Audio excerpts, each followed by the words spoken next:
Assalamualaikum warahmatullahi wabarakatuh.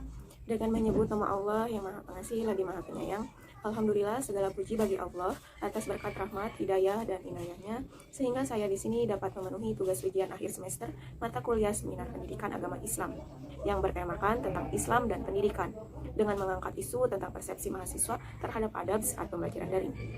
Di samping itu, saya juga berharap dalam penyampaian yang saya berikan ini dapat bermanfaat bagi semua pihak.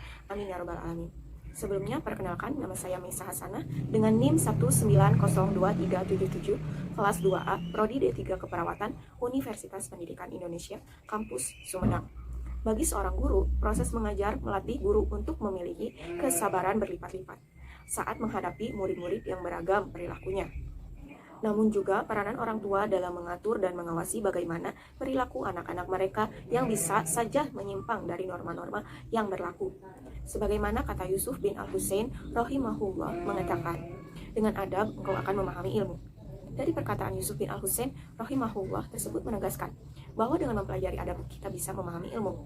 Oleh karena itu, penanaman adab kepada anak harus dilakukan agar generasi tak hanya pintar dalam masalah ilmu saja, namun juga dalam perilaku. Meskipun saat ini pembelajaran dilakukan secara online, aturan yang dibuat pun sebenarnya hampir sama dengan pembelajaran offline. Namun dalam kasus penerapannya tentu saja berbeda dalam pembelajaran secara online. Para peserta didik haruslah memperhatikan tindak tanduknya dalam berbagai aspek tata krama dan etika saat berbincang di grup WhatsApp, Google Classroom, Zoom, dan aplikasi lainnya yang digunakan sebagai penunjang pembelajaran secara online. Karena kita ketahui dalam aplikasi-aplikasi tersebut mengikut sertakan tenaga pengajar di dalamnya.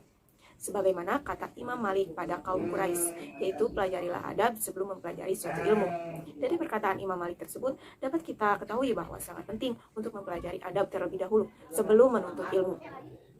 Hanafi menjelaskan mengenai adab. Menurutnya, adab adalah satu istilah bahasa Arab yang berarti adat kebiasaan.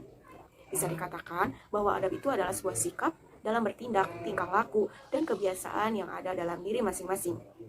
Jadi, saat manusia melakukan tindakan-tindakan yang sesuai dengan norma-norma kesopanan sekitar yang berlaku, maka bisa dikatakan bahwa mereka adalah orang yang beradab.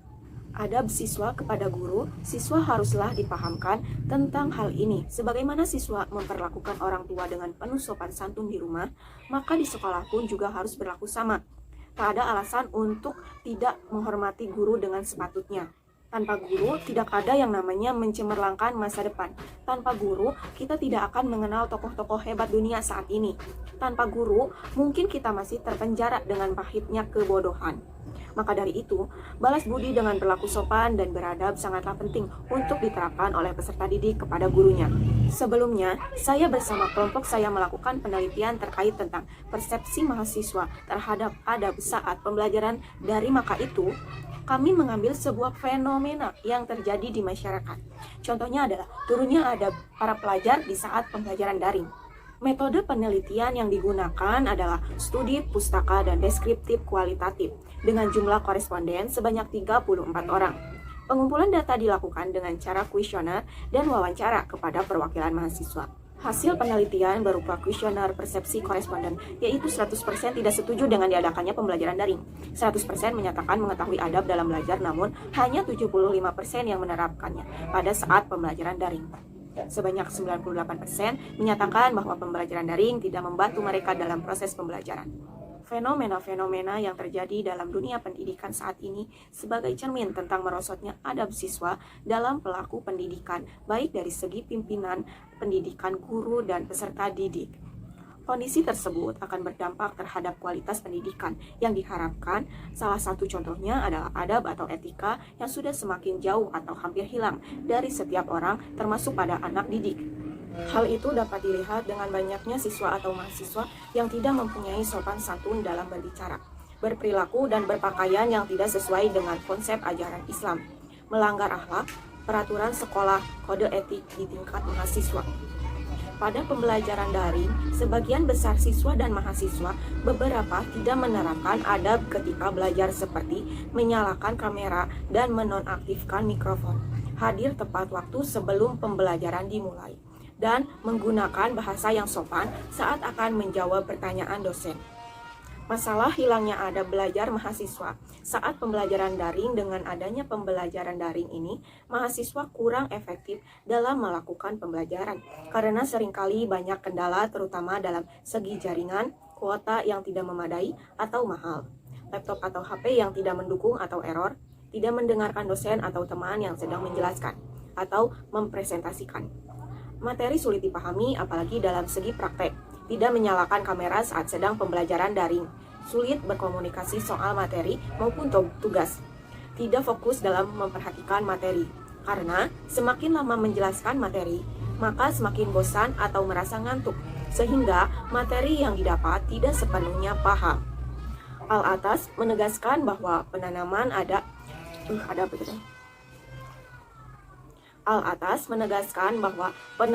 adab merupakan bagian pokok yang melekat dari konsep pendidikan Islam. Hal ini mengindikasikan bahwa tujuan utama dari pendidikan Islam adalah mencetak manusia yang baik dan beradab. Karena manusia yang beradab lebih berpeluang untuk membangun peradaban manusia yang lebih beradab, yaitu manusia yang telah maju tingkat kehidupannya, baik lahir maupun batin. Keberadaan adab menjadi hal yang mahal dan sulit untuk diperoleh. Padahal, keberadaan adab dalam pendidikan, khususnya dalam proses belajar, sangatlah penting. Karena adab inilah yang akan membawa para murid kepada kesuksesan dan kemanfaatan akan nilai yang diperolehnya. Selain itu, adab juga memberikan andil yang besar dalam menciptakan manusia yang beradab. Secara terminologi, adab adalah kebiasaan dan aturan tingkah laku praktis yang mempunyai muatan nilai baik, yang diwariskan dari satu generasi ke generasi berikutnya. Adab terhadap diri sendiri, yaitu pendidikan adab bermula dari aspek dalam diri seseorang individu dan pelajar secara khusus. Keikhlasan menjadi syarat utama dalam setiap perbuatan dan amalan, termasuklah belajar keikhlasan dalam menuntut ilmu, sama seperti keperluan jasad kepada ruh, di mana jasad tidak berfungsi tanpa ruh. Adab belajar terhadap guru. At-Tursidi menerangkan dalam kitab Tanbihul Muta'alim, yaitu pelajar meyakini kemuliaan dan keluhuran seorang guru agar pelajar menjadi orang yang beruntung pada zaman yang akan dihadapinya. Peranan guru dalam pendidikan sangat penting sekali. Artinya guru memiliki tanggung jawab untuk menentukan arah pendidikan tersebut. Itulah sebabnya Islam sangat menghargai dan menghormati orang-orang yang berilmu.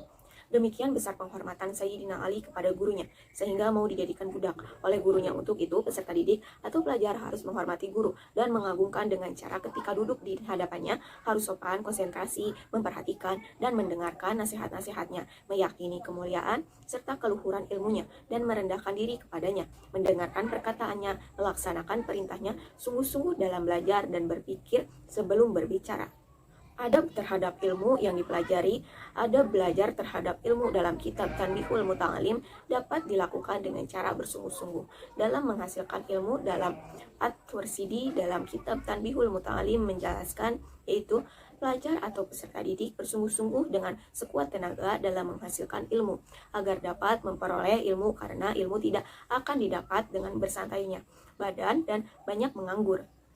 Peserta didik harus benar-benar rajin dan tekun, penuh semangat, bersungguh-sungguh, dan mempunyai minat atau cita-cita yang kuat. Peserta didik hendaknya dapat mempergunakan masa mudanya untuk sungguh-sungguh dalam belajar, dan janganlah peserta didik memaksakan dirinya, dan jangan pula melemahkan dirinya sehingga tidak mau bertindak dan memutuskan aktivitas belajarnya. Modal pokok untuk menghasilkan segala sesuatu adalah faktor kesungguhan dan cita-cita yang kuat. Karena itu adalah pangkal kesuksesan. Peserta didik harus menjaga dalam hatinya, jangan sampai mencari ilmu itu untuk berdebat atau untuk pamer-pameran dengan sesamanya karena merasa lebih tinggi ilmunya. Setelah menghasilkan ilmu yang telah dipelajari dari guru-gurunya, pelajar harus mengamalkan ilmu itu yang didapatnya, yaitu ilmu dari jumlahnya, ilmu ibadah dan ilmu adab, ilmu tasawuf, dan ilmu-ilmu yang menunjukkan kelebihan amal. Tidak terasa dalam penyampaian materi kali ini sudah sampai di penghujung materi. Mungkin cukup sekian yang dapat saya sampaikan terkait tema Islam dan pendidikan dengan mengangkat isu persepsi mahasiswa terhadap adab saat pembelajaran daring. Mohon maaf apabila dalam penyajian materi ini terdapat kekurangan dan kesalahan pengucapan kata ataupun penyampaian materi yang kurang dipahami. Oleh karena itu, saya mohon untuk kritik dan saran yang bersifat membangun agar saya dapat memperbaikinya untuk perbaikan di masa-masa mendatang. Sangat saya hargai. Semoga penyampaian materi ini dapat bermanfaat bagi penonton dan pendengar. Atas perhatiannya saya ucapkan terima kasih. Wabillahi taufiq wal hidayah. Wassalamualaikum warahmatullahi wabarakatuh.